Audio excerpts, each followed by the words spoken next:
হয়েছে দেখা যাচ্ছে কি অবস্থা। সকাল থেকে 3 খানা বিস্কুট খাওয়া গেছে। সবাই কেমন আছেন? আশা করি খুব ভালো আছেন। শুরু হয়ে গেছে নতুন একটা দিন ও শুরু করতে চলেছি নতুন একটা ভিডিও দিয়ে। সব গাছে এখনও গাঁদা ফুল ফুটে ওঠেনি, তবে প্রথম যে গাছটা ছিল মানে ডালের তৈরি সেই গাছটাতেই বেশ ফুল এসে গেছে আর সাইজটাও বেশ বড় হয়েছে। ওই গাছ থেকেই তৈরি আমাদের আরও বাদবাকি সমস্ত গাঁদা। মাস পড়ে গেছে আর মাস পড়ে গেলে মাস কাবারির জিনিস আসে এবং সেগুলোকে গুছিয়ে গাছিয়ে তুলে রাখতে হয়। প্রায় আজ 2 মাস হয়ে গেছে ডিম আনা হয়নি। এখন একটু ঠান্ডা পড়েছে, গরমে খুব একটা তো ডিম খাওয়া হয় না। এখন যেহেতু একটু ঠান্ডা ঠান্ডা পড়েছে তাই ঠিক করলাম এই মাসে অন্তত একটা ডিমের ট্রে এনেই নিই। আর ফ্রিজ যতই পরিষ্কার করি না কেন, যখনই ফ্রিজ খুলি সবসময়ই দেখি ফ্রিজের মধ্যে কোথাও থেকে যেন একটু ধুলো লেগে থাকে বা কেমন একটা যেন সারাক্ষণ একটু নোংরা নোংরা লাগে। তাই যখনই ওই ফ্রিজ খোলা হয় বা কিছু সঙ্গে সঙ্গে সেটাকে পরিষ্কার করে নিই।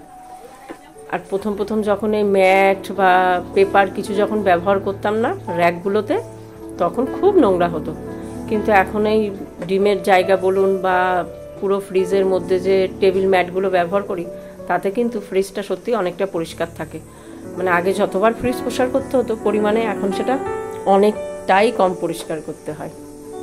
মাস খাবারই বাদবাকি যা জিনিস ছিল মুদি দোকানে সব মা তুলে ফেলেছে, শুধু ডিমটাই মা ধুয়ে রেখে দিয়েছে, সেই ডিমটাই আমি তুললাম। হয়ে গেছে। সকালবেলা উঠে মাসের প্রথমের দিকে টুকিটাকি কিছু কাজ থাকে সংসারের আর কি।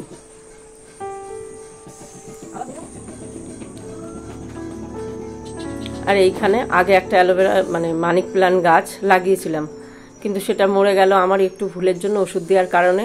আবার অনেক বড় বড় দেখে মানি প্ল্যান্টের ডাঁটিগুলো নিয়ে এসেছি। এই জায়গাটা ঠিক যেভাবে আমি করতে চাইছি কিছুতেই সেটা করে উঠতে পারছি না।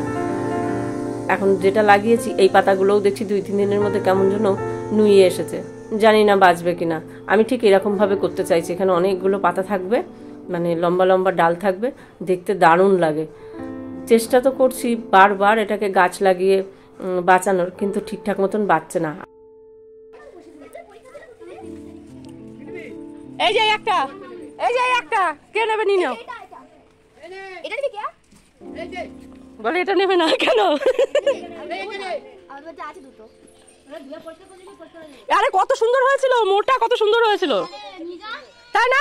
এখন এরকম হয়ে গেছে। ওরা একটু খাওয়া দাওয়া করুক, তোরা দুটোই নিয়ে যা।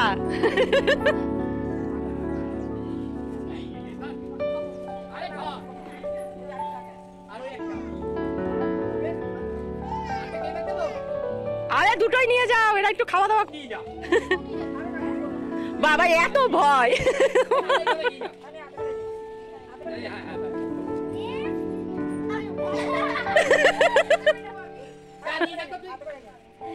কি অবস্থা, বিড়াল নেবে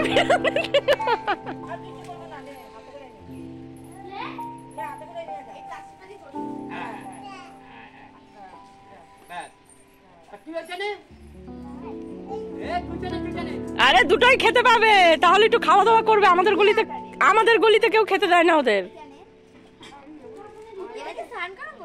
সব করাবে, বড় স্নান করলে দেখতে পারেন তো সুন্দর লাগবে। কালির মধ্যে থাকে বলে এরকম হয়ে গেছে, ওদের ওই কয়লার মধ্যে থাকে। আর সেই যে পুচির দুটো ছোট ছোট বাচ্চা দিয়েছিল না, সেই বাচ্চাগুলো তো আমাদের পাড়ার মধ্যে কেউ খেতে দেয় না বা খাবার ওদের জোটে না, ঠিকঠাক মতন থাকার জায়গাটাও নেই। আমাদের ওই পাশের বাড়িতে ওনাদেরই ওখানে থাকে। তাই এই একটা বাচ্চা বলছে, দিদি তোমাদের বিড়াল নেবো? আমি বললাম নিয়ে যাও। তখন বলছে বকবে না, কেউ কিচ্ছু বলবে না, যদি দুটো খেতে দিতে পারো তাহলে ওদের নিয়ে যাও।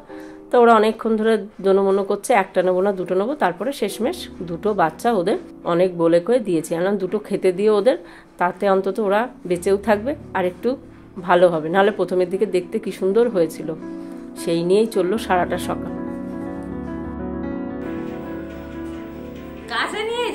এই বাচ্চা দুটো দিয়ে দেওয়ার পরে পুচি হঠাৎ দেখি ম্যাও ম্যাও করছে। প্রথম 2-1 দিন করবে, তারপর ঠিক হয়ে যাবে। আর আমাদের ঘরে আগে মানে আগাগোড়ায় মাকড়সা আর টিকটিকির উৎপাত ছিলই। হঠাৎ দেখছি ইদানিং এই 3-4 দিন ধরে হলো কোথার থেকে যেন এই শামুকের উৎপত্তি হয়েছে। সেই ওই অ্যাজবেস্টারের থেকে এত অবধি ঝুলছে। হঠাৎ দেখি চোখের মধ্যে সব জায়গায় দেখি এখন শামুকের উৎপত্তি হয়েছে। কি করে কোথা থেকে হলো কে জানে। কি অবস্থা, কালকে দেখলাম, তারপরে তখন দেখলাম মাখসা ছিল, এবার শামুকের উৎপত্তি শুরু হয়েছে। পুচু হার খাবে নাকি?